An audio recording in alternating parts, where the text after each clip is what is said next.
25 Tuesday Tape, Episode 2, talking preseason.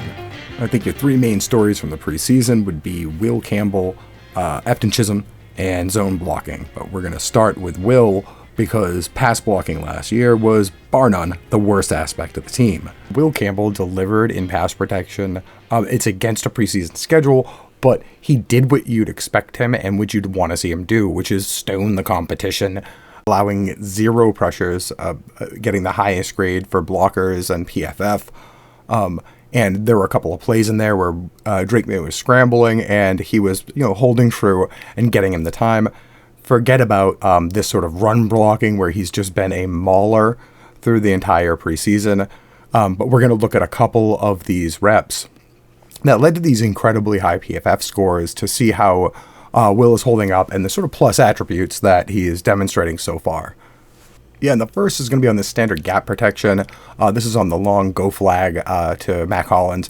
And he's getting a little chip from Henderson.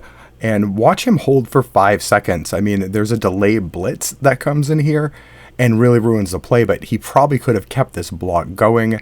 But the best rep, probably from a maturity standpoint, is this bluff blitz from Minnesota, where they're going to try and trick the blockers into thinking that they're +1 when they're not actually +1.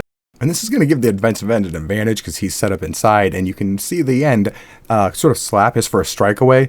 And Will recovers really quickly and gets his hand latched up underneath his pads and just lifts him up and drives him out of the play. And from a maturity, recognition, and overall athleticism standpoint, you really can't want to see more than what you just saw there. Now, new faces and execution aside, the blocking itself became a story. I think one of the major takeaways from the preseason is how often the Patriots ran like this, taking advantage of Will Campbell and Treveyon Henderson, using motion and running outside zone, releasing that big tackle to the next level, and moving the chains. They didn't just do it, they were really good at it. In fact, most of their big plays in the run game this preseason have come on stretch block concepts like toss crack in week 1 and sprint or outside zone in week 2, where you have a series of combo blocks, reach blocks, and lead blocks, and you're effectively trying to push the ball as far as you can to the perimeter, really searching for a cutback lane.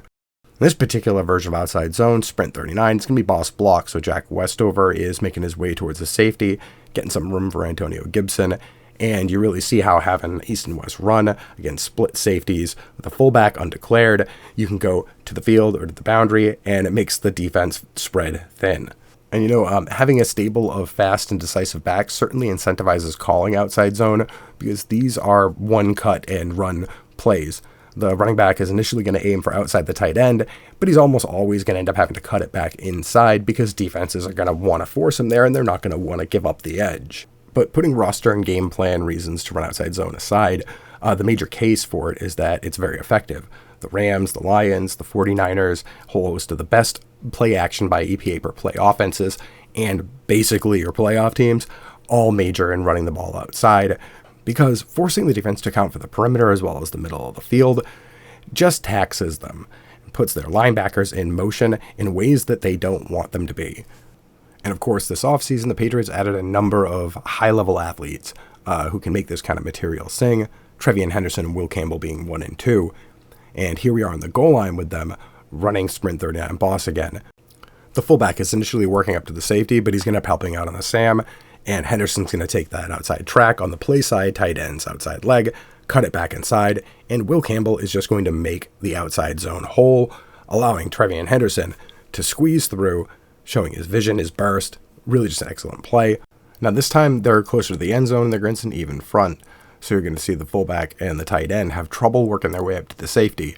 And when Ben Brown has to come off the combo to the mic, that's going to leave open C-gap, and Will Campbell is just going to have to make this Herculean effort, holding off the defensive end with his right hand under his shoulder pad and getting just enough of his left arm out into C-gap to slow the safety down and let Treveyon Henderson squeak through and get the touchdown. And now I think the final and biggest surprise of the preseason is number 86. UDFA Efton Chism raked in 121 receiving yards, led the NFL with an 84.6 PFF receiving grade this preseason, and the Patriots really took advantage of what Mike Vrabel called a unique skill set. And we can start looking at that skill set with a classic under on shallow cross. The Patriots would call this the Montana concept, where Efton's going to run underneath the tight end and squeeze out an extra few yards. And it's a very typical kind of way that a guy like him is going to get used, because defenses layer coverage underneath, especially around tight ends. So you want to take this yak plus guy and get him out there in space, running against the grain of where these larger, slower linebackers are flowing. And the other way you can weaponize a guy like this in the field is through a series of option routes, of which the Patriots have a ton. And this kind of clustered concept is really typical of that. I think everyone has something like this in their playbook, where you have an option underneath a basic or maybe a flag and a running back out to the flat. And his job is to locate this little soft spot in the zone between the coverage, catch the ball on one side or the other, and get moving. And, I think Julian Edelman once described these kind of routes as turn, duck, and run routes or something like that. And this one doesn't amount to a whole lot. I don't know if he's getting thrown inside to run, but it's very typical of how you're going to use this guy in the field. And the reason is because he profiles almost like a tiny tight end, where you flex him over a Z and he can block. He wins about 3 or 4 yards for this running back right here.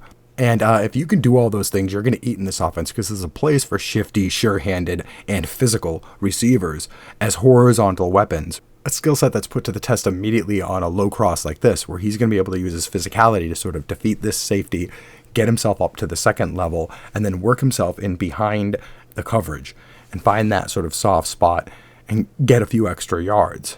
Take a look at this from the sideline here, and this is basically all go. I think the Patriots would call this Seattle as a concept.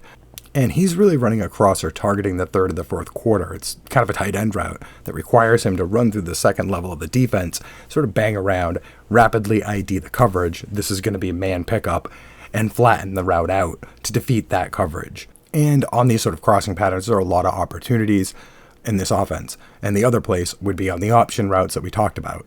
Here they're going to put him in motion. Now, this is sometimes a tell. You're looking for either the nickel or the free safety to see what they do to show whether it's going to be man or it's going to be zone coverage.